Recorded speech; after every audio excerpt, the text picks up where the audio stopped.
mito, leyenda, novela y cuento. Vamos a ver, cuando llegamos aquí vamos a hacer una subdivisión cuando lleguemos a novela y cuento, ¿no? Bueno, vamos a empezar con lo que es poesía épica. Poesía épica, vamos a anotarlo. Fíjense, a diferencia de todos estos, es un poema. Ya notamos aquí. Es un poema que resalta,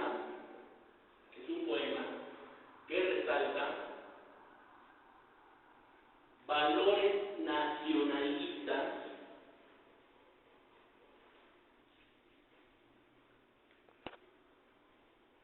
cantos a la patria y en ocasiones al mundo o nivel mundial.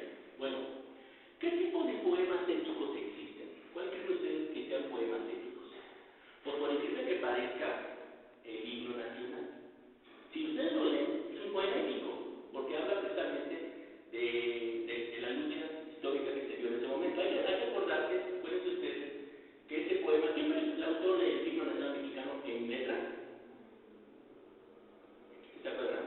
Francisco González Bocanegra, que según la historia, cuenta la historia que estaba realmente en participar en ese concurso que había dado Santana, que fue iniciativa de López de Santana, para sacar un nuevo himno, o era el himno nacional. Entonces, ustedes saben la historia, ¿no? O la leyenda, la historia que dice que su novia, que era su prima Guadalupe González del Pino, lo encerró. Y dijo, no, que no, hasta que escribas algo.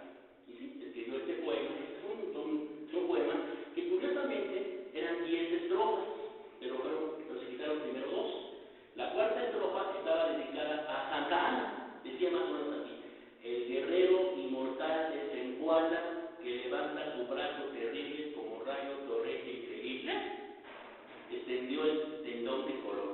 La séptima estrofa, la original, estaba dedicada a Iturbide, que creo que decía así, que los mexicanos de la sacra bandera, del plan de Iguala de la sacra bandera, de Iturbide la victoria al mundo.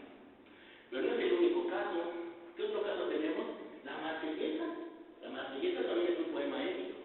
Dice más, el principio, que por cierto, a diferencia del poema mexicano, el francés también, del himno mexicano, el francés empieza primero con estrofas, que sería: despertar, hijos de la patria, que el día de la gloria llegó. Que nos levantemos contra la tiranía, combatir a la tiranía con su estandarte sangriento, se repite. Has oído oír rugir en las campiñas a esos feroces soldados que descuellan a nuestras esposas e hijos. Así empieza. El coro de este poema, bueno, del himno francés, es: a las armas, ciudadanos, formad batallones, marchemos, de sangre impura hieren nuestros surcos. Se hizo un estudio hace poco, exactamente, de cuáles eran los 5 mejores himnos del mundo. El primero, desde luego, es el francés, el segundo es el mexicano, pero el tercero es algo curioso, es el himno ruso. El himno ruso tiene una tonalidad así. En un principio era una loa al zar, una loa, un canto al zar. Me parece que fue a Nicolás I, Alejandro I, creo que fue Alejandro I, en la época napoleónica. Después se cambió al himno que es considerado la internacional, es el tercero, está entre el ruso y el internacional, que dice: vivan todos los hombres, vivan todos los pobres del mundo, vivan todos los que no tienen pan, cantemos todos juntos, cantemos la internacional, que fue por 1861. Cuando triunfa la Unión Soviética, la Revolución Rusa, se adaptaron en el tono de tarán, tan, ta, ta, tan, ta, tan, fragmentos de la internacional. Cuando cae la Unión Soviética, volvió a otra letra, que es un poco ya sin hacer alusión a los árabes en el tercer himno.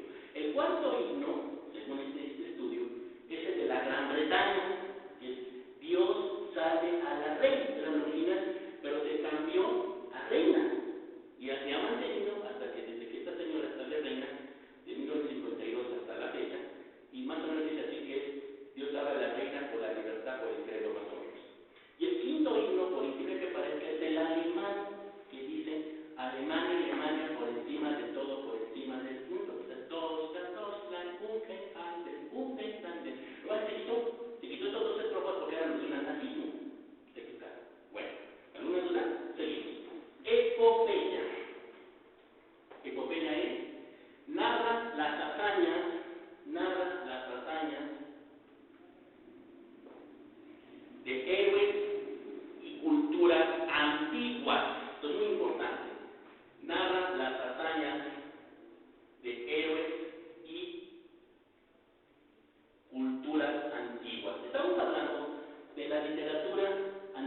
Ramayana, que es de la cultura hindú, y desde luego, no hay que dejar a un lado, la Ilíada y la Odisea, que son épicas de la cultura griega.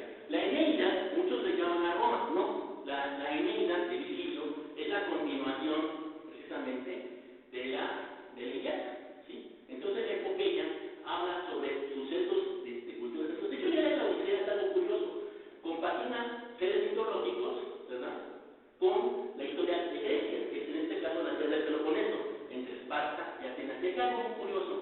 ¿Ven que aparece el caballo de Troya como símbolo de esa rebelión?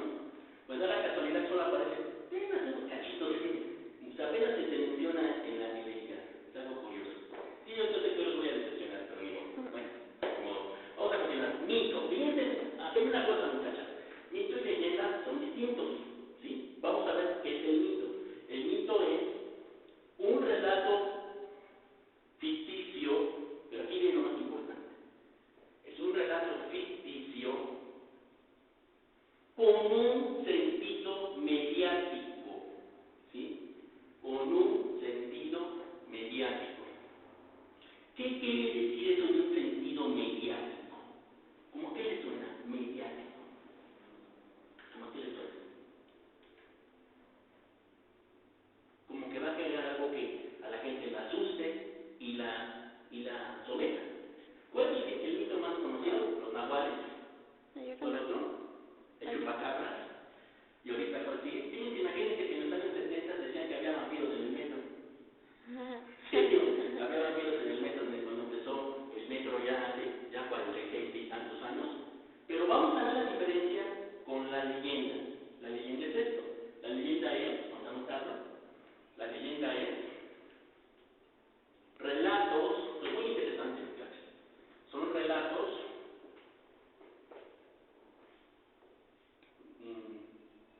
imaginarios basados, y esto es muy importante, esto es muy interesante, basados en hechos reales o históricos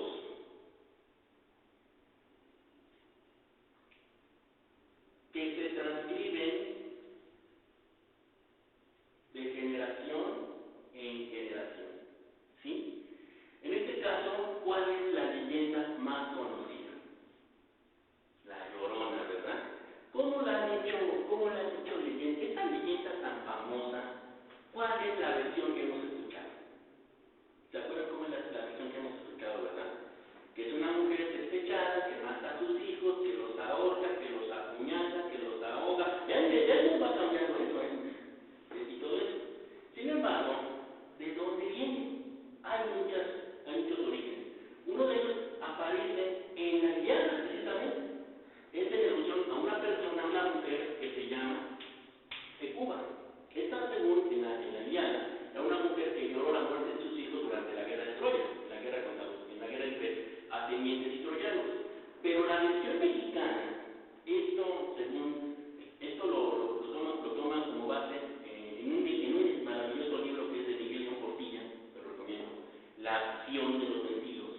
En este libro, Miguel León Portilla nos habla, en su primer capítulo, de los presagios que se empezaron a hacer, que se empezaron a dar en la Gran Tenochtitlan previos a la llegada de los españoles. Uno de ellos, que es el sexto presagio, es la aparición, según de los sacerdotes más viejos que estaban haciendo sus estudios de las estrellas en el Templo Mayor, la aparición de una mujer que caminaba por el lago de Texcoco, y que esta mujer, cuyo nombre era Cihuacóatl, Cihuacóatl, era, o según la mitología azteca, era la hermana de la diosa Tonantzin o Coatlicue.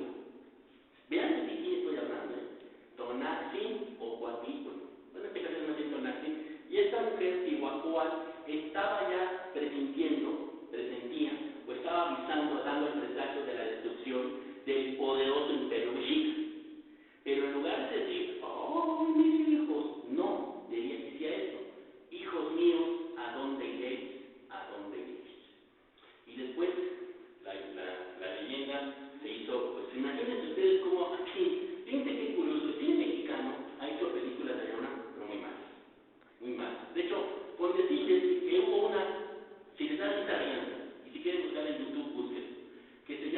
El Santo y Mantequilla Nápoles en La Venganza de la Llorona. Me acuerdo que me acuerdo una clase cuando dije eso, estaban atrás, dijo, no me creen, búsquenlo. Y yo dije, sí es cierto, profe, sí es cierto, profe. En serio, ¿qué les parece? Bien, vamos ahora a ver novelas. Aquí vamos a hacer, voy a borrar aquí para que, no, vamos a ver aquí, novelas. Aquí vamos a hacer las diferentes novelas, ¿sale? Y una novela es, vamos a anotarlo, la definición y ahorita cada una de estas, y comentar algunas muy buenas, ¿verdad? Bueno, tenemos novela. Es un escrito bien estructurado, esto es muy interesante, de larga duración, esto también es muy interesante, de larga duración, con variantes intensas. ¿Qué es esto? Ahorita lo voy a explicar. Variantes intensas y sin resolución. Y sin resolución. ¿Esto qué quiere decir, muchachos? Que no hay final, es decir, no hay un final definitivo en una novela, sino que uno como lector lo tiene que deducir, ¿verdad? Incluso el Quijote, parece que la última versión del Quijote muere. Otros dicen que como que queda a la deriva, como la última parte. Que por cierto, el próximo año, 1600, en este año, 1615, se hizo la segunda parte del Quijote, donde aparece su muerte. Y entonces, bueno, ya la tercera parte, pero se dice que no se sabe exactamente la novela, no hay un final que diga uno, el autor, o el autor en este caso diga exactamente.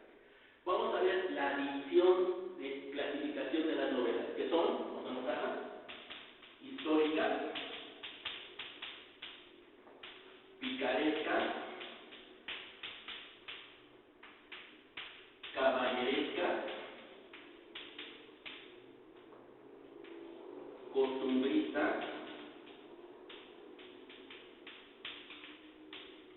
fantásticas, policíacas, futuristas,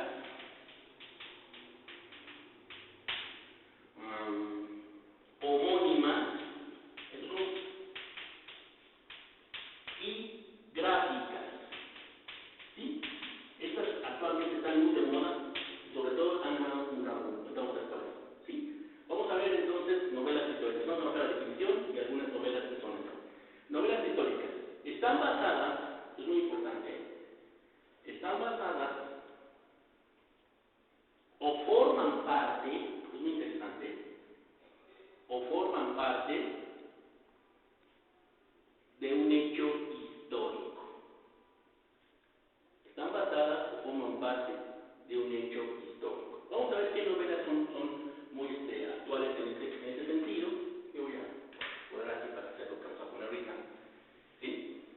Y tenemos, por ejemplo, Los Pasos de López. Es una gran novela de Jorge Ibargüengoitia. Los Pasos de López. ¿De qué trata esta novela? ¿Por qué es histórica? Porque esta novela, que es una novela en cierta forma picaresca, pero en cierta forma es histórica, Ibargüengoitia habla sobre la independencia de México, y le pone nombres a los personajes. El protagonista es Peritón, se llama así. Y si uno lo deduce, viene siendo el cura Hidalgo, el cura Miguel Hidalgo. Y aparece también ahí con otro nombre, pues sería Ignacio Allende, sería la corregidora, doña José Ortiz Domínguez, e incluso cuando dan el grito de independencia dicen la Virgen Prieta, que es el original. ¿Sí? Otro ejemplo de novela histórica está La Guerra y la Paz. La Guerra y la Paz, el autor es una gran novela, está larga, ¿verdad? Está muy larga, ¿verdad? Es de León Tolstoy. La Guerra y la Paz, de una familia rusa durante la invasión napoleónica, ¿verdad? Una novela interesante. También tenemos otra novela histórica que sí tiene matices un poco fantasiosos. Estoy hablando de Hay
protagonistas.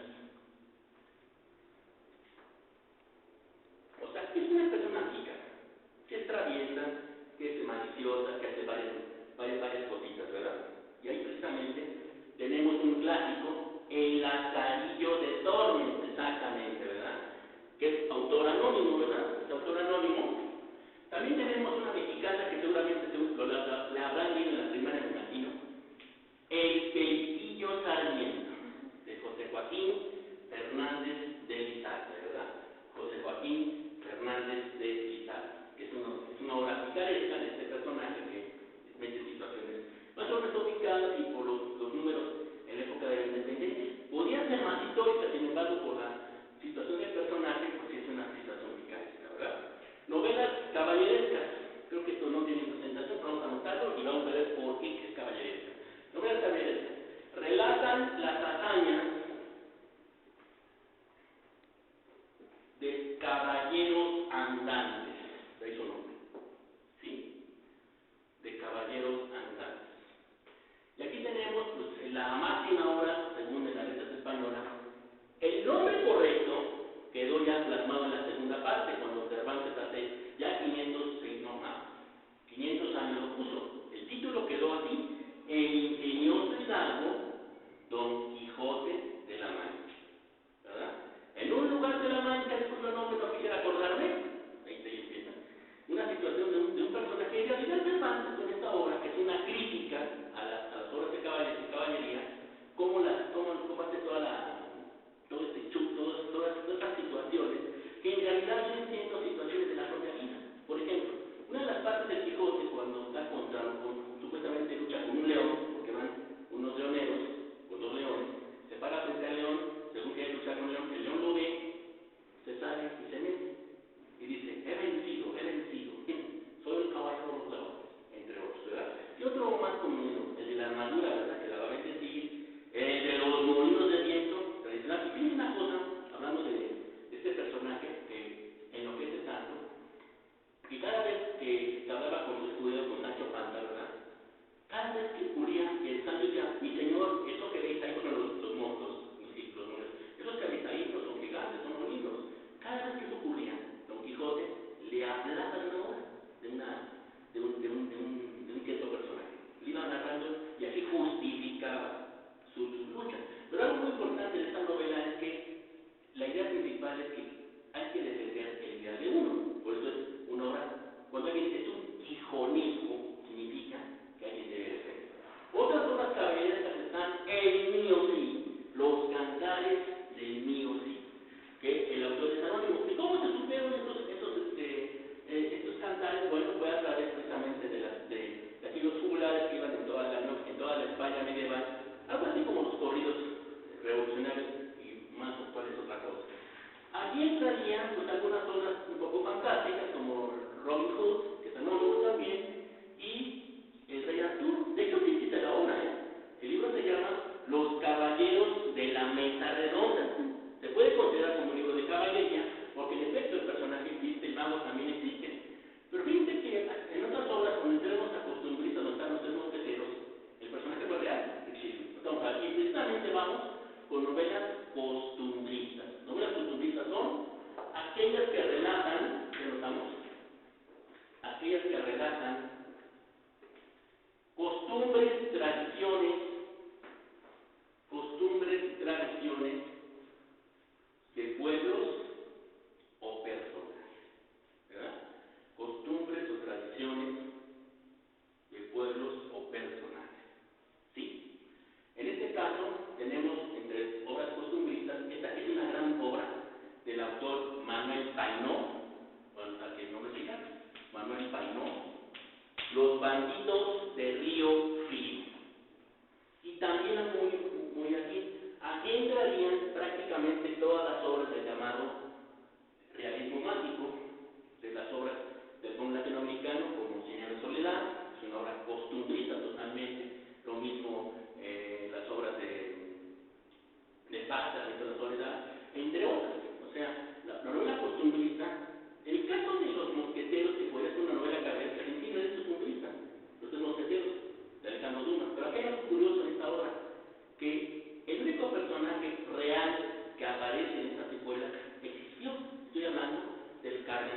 Richelieu.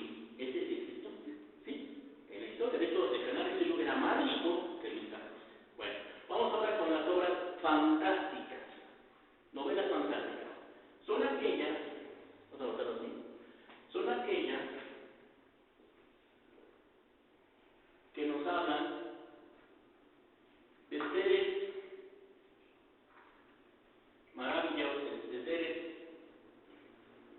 fantásticos, situaciones, esto es muy importante, altamente imaginarias,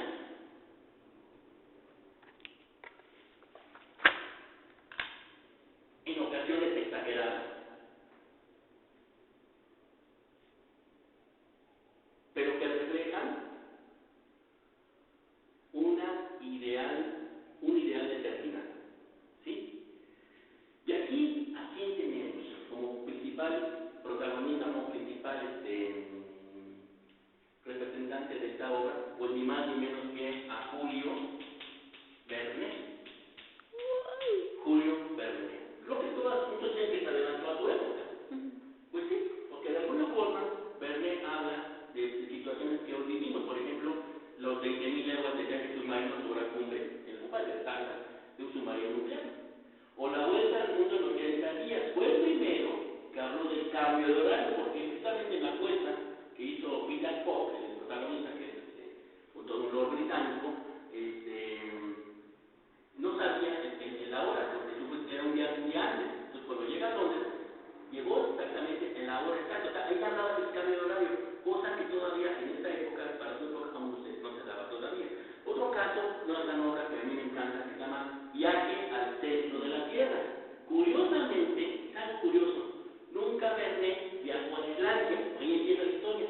La historia empieza en Islandia, donde explorador junto con su sobrino y un islandés entran en un volcán de Islandia y dan hacia Italia. No nunca llegan. Pero lo curioso es de que Verne retrata a Islandia como es ahora, una zona donde hay muchos volcanes y hielo, precisamente. Bien, tenemos ahora las novelas, así también de fantásticas, podrían entrar aquí novelas como Drácula, de Bram Stoker, podría entrar también Frankenstein, el eterno Prometeo. El nombre correcto es Frankenstein o Frankenstein, el eterno Prometeo. La autora es Mary Shelley, que por cierto, Mary Shelley era la amante de Lord Byron, es considerado Lord Byron el representante máximo del romanticismo, ¿sí? Que fue como una especie de apuesta, según cuentan que creo que hizo una apuesta Lord Byron con Shelley y escribió esta obra que, bueno, tiene que ver, curiosamente, Bram Stoker, el Drácula, no es como de las películas, como el que se sacaba el vampiro que no. O sea, y curiosamente, fíjense cómo es la historia, hablando de películas y novelas. En Alemania existe una película extraordinaria que es un culto de vampirismo que se llama Nosferatu. Esta película estuvo basada precisamente en la novela de Stoker. La viuda de este escritor irlandés, Stoker, demandó a la compañía de cine, porque fue una copia, además le cambió el nombre, Nosferatu. Ok, el juez ordenó romper el telescopio, unas se salvaron, pero es de las 10 mejores películas de vampiros de la historia. Incluso con la de nuestro querido Murciélago. ¿Sí? No sé si ha visto del vampiro de Serrano, está de el vampiro con su hijito. Sinceramente, bueno, quizá para ustedes, bueno, para la época muchos se espantaban, yo me espantaba, pero ahora es la risa, ¿verdad? También tenemos entre obras fantásticas está también Robinson Crusoe, de Muelle de Poe, más aquí, en de Muelle de Poe. La isla del tesoro de Stevenson también está aquí.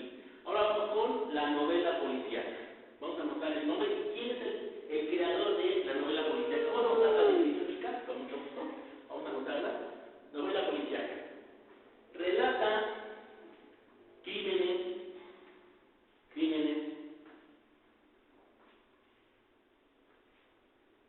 y resolución de los mismos. ¿Sí? Yo creo que esta será una pregunta. ¿Quién es el creador de la novela policíaca? Edgar, exactamente. Edgar Allan Poe, con sus narraciones extraordinarias. Una de estas obras que precisamente nos hablan de esta novela policíaca se llama Los crímenes de la calle, ¿pueden ver el nombre? Sí. Morgue. ¿Sí? Los crímenes de la calle Morgue. ¿Sí? En esta obra, ¿han leído? ¿Han leído el cuento? Bueno, lo voy a contar rápidamente. Al principio de esta obra, creo que lo vamos a ver el viernes, haremos el trabajo literario, habla sobre un juego de lógica. Ya después de la historia, cuando se empieza a buscar los asesinatos en una casa donde se ve que el asesino cortaba la garganta y había no sé qué, ¿sabes? Al final de cuentas, ¿quién es el asesino en estos crímenes? Un chavo. Una orangutan partida de chavo. ¿Sí? Chavo. Es un chavo. Otra obra que también de animales, una gran obra de Poe, es El gato negro, Sí. que precisamente por ese gato se descubre un crimen, ¿verdad? Entonces realmente Poe es considerado el autor, el creador de la novela policíaca. Desde luego que tenemos que hablar de este autor, ya que lo mencionaste después de un rato, Arthur Conan Doyle, sí. Exactamente, Marcel. Conan Doyle. Efectivamente, estamos hablando de las aventuras Sherlock Holmes. de Sherlock Holmes. El cual, por cierto, esta obra maravillosa, son varios casos de Sherlock Holmes, donde, por cierto, creo que en uno de, no me acuerdo en qué, en uno de estas novelas, creo que es la del sabueso, no me acuerdo bien, donde dice, esto es elemental, pero después de las películas, que hicieron en los años 40, eran británicas, Basil Rathbone y Neil Bruce. Rathbone era Holmes y Neil Bruce era Watson. Elemental, mi querido Watson, nunca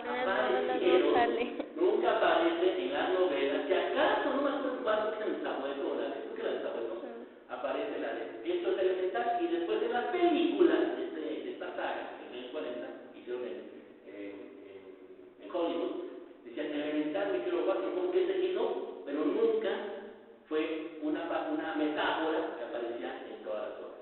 Otra autora de género policíaco es Agatha Christie.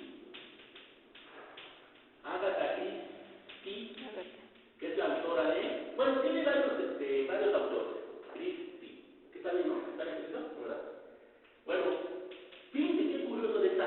Bueno, esta autora, en todas sus obras, la mejor obra de ella se llama Asesinato en el Expreso de Oriente. Esa es la mejor. Son varias novelas, son como 12 o 14.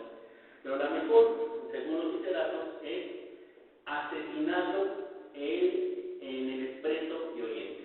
Y aquí, en todas sus novelas, aparece el mismo detective, que es belga, o sea, de Bélgica.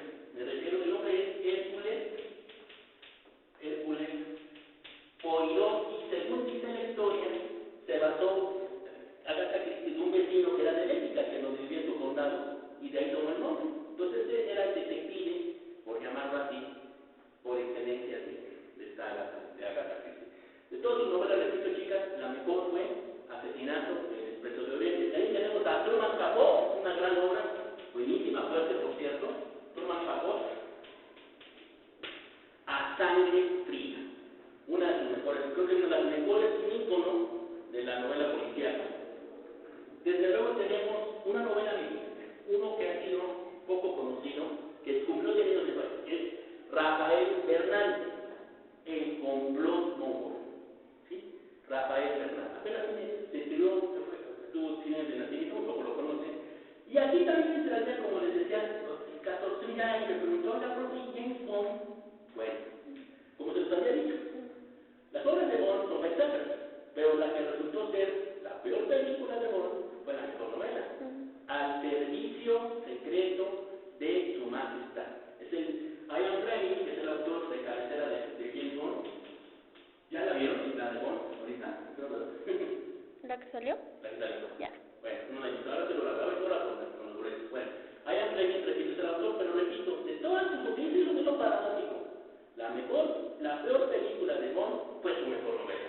Repito el nombre, Al servicio secreto de su majestad, donde por cierto Bond muere.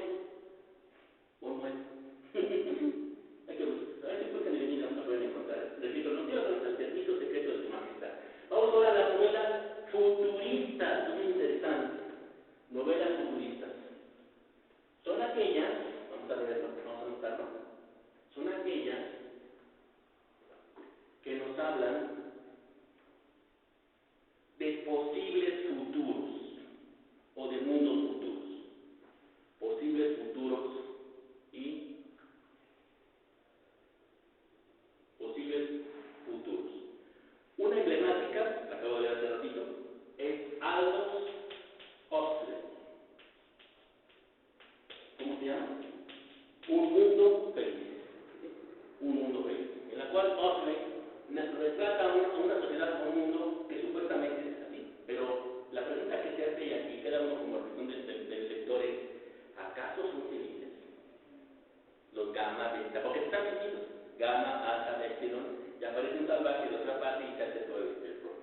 Otra obra también futurista es esa que me encanta, el autor es Ray, y se la recomiendo mucho, Bradbury.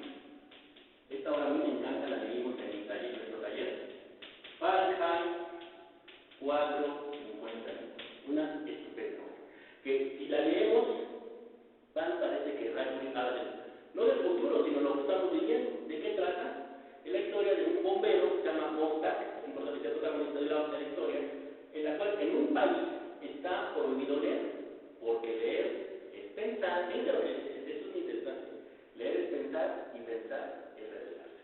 Entonces él es un bombero, pero en lugar de apagar incendios van a quemar libros. Él rescata uno, que es la Biblia, y cuando llega a su casa, su esposa está viendo hasta hacer televisiones. O sea, es conocido esto. Y es una obra bastante interesante, Ray Bradbury. También tenemos de George Orwell, 1984. ¿Sí? Creo que esto está por, sabemos esto que es famoso Big Brother, ¿no? Sí, es el nombre correcto, el gran hermano. Y cuando dicen nominado, significa alguien que va a morir y que todo está vigilado. Actualmente lo estamos viendo, es un futuro que están los que están para las multas ahorita en este momento, ¿verdad? Bueno, novelas homónimas, son interesantes, novelas homónimas. Son más conocidas, son novelas más conocidas por el título que por el autor. ¿Sí? Por el título que por el autor. Y aquí tenemos una obra que es, por ejemplo, Moby Dick, de Herman Melville, que fue la única que hizo. También tenemos, de hecho también Drácula y Frankenstein entran aquí. Aquí está también otra obra, que fíjense lo chistoso. El autor de esta obra nunca le gustó la versión cinematográfica. Estoy hablando de Tarzán, ¿sí? El autor es Edgar Rice Burroughs, ¿sí? Tarzán. Fue muy conocido solamente por esta obra. Y fíjense, ¿por qué digo que es algo chistoso? Porque en la historia es un niño que queda, que al nacer sus padres, bueno, es un lord, fíjense, es hijo de Lores, John Clayton, lo crió una simia, una antropoide, y después se convierte en hombre de los cielos. ¿Por qué digo esto? Porque cuando se hizo la versión cinematográfica muy famosa en los años 30 y 40 con la Metro Goldwyn Mayer,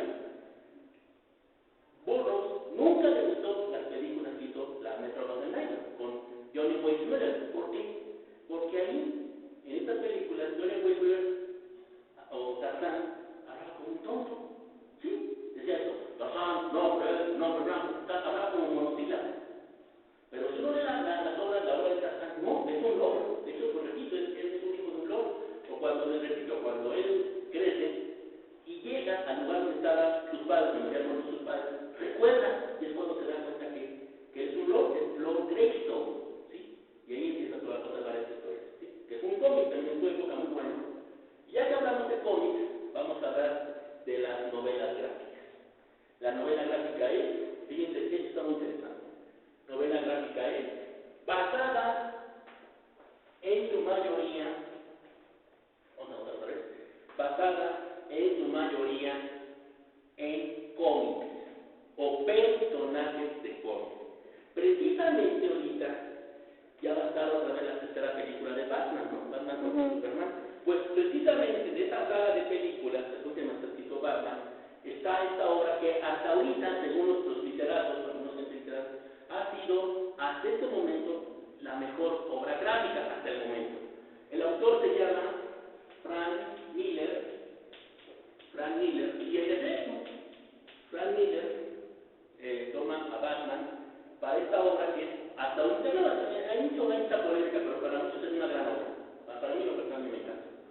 Chicago, prohíbe la actuación de los superhéroes en Estados Unidos. Ahí estaba el Superman y se enfrenta con Batman más al final, pero al principio no se ve, nomás habla que está Superman. Y efectivamente hay partes que salieron, por ejemplo, el Guasón, que sale el Guasón, donde mata gente en un cine, que ve que fue un loco mató. Entonces esta novela fue, de hecho, Robin que aparece, pero no es Dick Grayson, sino una niña, una jovencita, se llama Kathy White. Y hablamos y precisamente hubo otra novela también con Batman, que fue, por cierto, una novela que hizo Alan Moore, este actor Alan Moore, que se llama La muerte en la familia, por una cosa curiosa, fíjense. Supuestamente la historia de Batman original se separa de Robin, que es Dick Grayson, y él adopta a otro joven, era un raterillo de barrio, Jason Todd. Pero fíjense qué curioso, en aquella época no había como lo de las redes sociales. Todos los seguidores de Batman en Estados Unidos no les gustó el personaje de Todd, no les gustó. Hicieron una encuesta en todos los estados telefónicos para matarlo. Y se hizo precisamente esta novela de Alan Moore, La muerte en la familia, donde el Watson lo mata a tubazos. Lo mata a tubazos y lo historia está en un tren que estaba con madre y explota. ¿Sí? Ahí también aparece Superman, aparece casi al final, pero aparece muy poco Superman en esta obra de Alan Moore. Y precisamente, y hay otra cosa que no me acuerdo, parece que Alan Moore o Miller, no me acuerdo cuál de los dos, escribió la precuela de la novela que es del Caballero Nocturno, que se llama creo que se llama Parkinson, no me acuerdo. Es precisamente los años en que Bruce Wayne, o sea Batman, estuvo recluido porque, como les digo, es un psicópata que quedó muerto, afectado por la muerte de sus padres, y estuvo internado antes de aparecer en el Caballero Nocturno.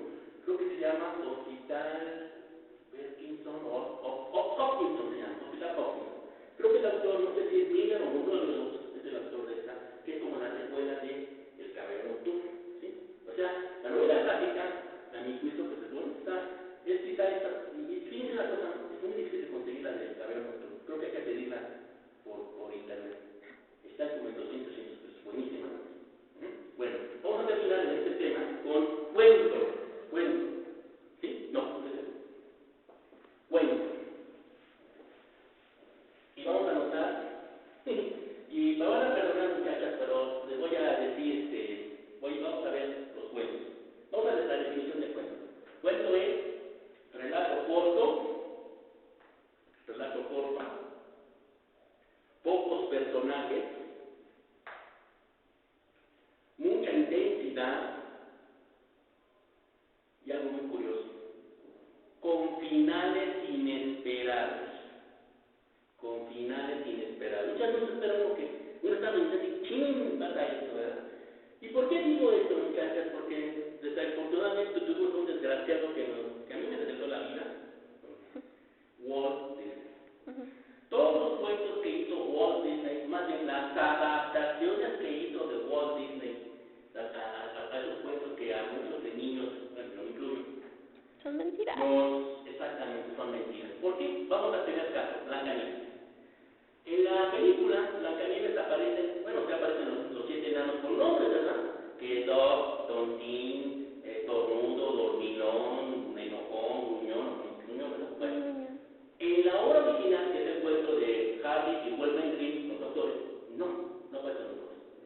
Y que incluso, si ustedes vieron la película que la bruja la estaba persiguiendo los enanos que se caen del barranco, en el cuento original le pusieron a la reina ya, como reina, unos zapatos ardientes y empezó a bailar hasta que murió. U otro ejemplo, la Cenicienta de Charles Perrault. ¿Qué nos pone la película de Disney? Les dibujan en la parte de las zapatillas, ¿no? Que les dibujan unos pies bien grandotes, que no cabe la zapatilla. No, se los cortaron. Se los cortan efectivamente en la versión, me parece que la versión de Perrault, de Charles Perrault, el autor, les corta la madrastra los dedos de los pies. Otro ejemplo, la Bella Durmiente, ¿quién la desterra? No, el príncipe hijo, porque fue violado. Ahí nació el hijo. O por ejemplo, Pinocho, de Carlo Collodi, mata Gepetto. O la Sirenita. En la película es feliz, está Ariel con él, ¿no? En el cuento de Hans Christian Andersen, muere por él y se convierte en espuma, me parece. O por ejemplo, uno que es muy pesado de leer es el de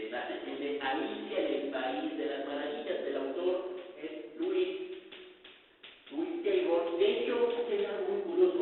La niña existió y era el amor enfermizo de Lewis Carroll. De hecho, son dos novelas. Alicia en el País de las Maravillas es muy pesado de hacer, se los digo. Es Alicia en el País de las Maravillas y Alicia a través del espejo. ¿Sí? La historia de la caricatura que sueña en el cuento original, bueno, mueren sus padres, enloquece a Alicia y saca todo lo que es bonito. O por ejemplo, no, otras cosas, chicos, vienen de estas cosas de Jorobado de Notre Dame, que es una novela de Víctor Hugo. En la película Quasimodo vive, en la novela muere. Se cae con el caballerano del tronco de Notre Dame. O Hércules, que es una verdadera babosada. ¿Por qué? Porque ahí en la película, bueno, sí, su padre de Hércules porque el dios, el padre Zeus. Pero su madre, según en la película, era Hera. Y en la mitología griega lo odiaba desde que nació Hércules y lo persiguió. Tan es así que mata el enloquece Hércules y crea los 12 trabajos de Hércules. Y por cierto, ¿quién es el villano de la película de Hércules? Hades, ¿verdad? La única vez que se topa con él en los 12 trabajos de Hércules, Hércules con Hades, en la mitología griega, es en el último trabajo, cuando le pide el rey Mineas, que lo hace los trabajos, al cancerbero, al perro que está en los tártaros griegos, y esa es la única relación que tiene Hércules con el dios Hades en la mitología griega. Y que me explico ya, ¿ves cómo les... Y aquí les cuento, vamos a ver ya para terminar, dos puntos: la sátira y la fábula. La sátira y la fábula. Bueno, ¿qué es una sátira? La sátira es ridiculizar situaciones o sucesos. Situaciones o sucesos. Un ejemplo de un cuento satírico es de George Orwell, Rebelión en la Granja. Sí. Muy buena obra, ¿verdad? ¿De qué nos habla Rebelión en la Granja? Es una sátira que hace el autor Orwell de la Revolución Rusa, ¿verdad? Donde supuestamente los cerdos, que son los que se rebelan en una granja en Inglaterra, toman el poder y después ellos lo controlan. Napoleón, que es el protagonista, sería Stalin. El que se va y huye es Snowball, que es Trotsky, y el que trabaja mucho, que es como los boxers. Y aquí, la última parte, muchachas, es muy interesante. Supuestamente ya negocian la granja de los cerdos, granja animal se llama, con granjas de humanos. Están jugando cartas, están jugando barajas, y de repente empiezan a discutir y los animales se asoman a la casa donde estaban peleando los cerdos y los hombres. Y esta parte es muy interesante y de reflexión. Dice: los animales volteaban a ver del cerdo al hombre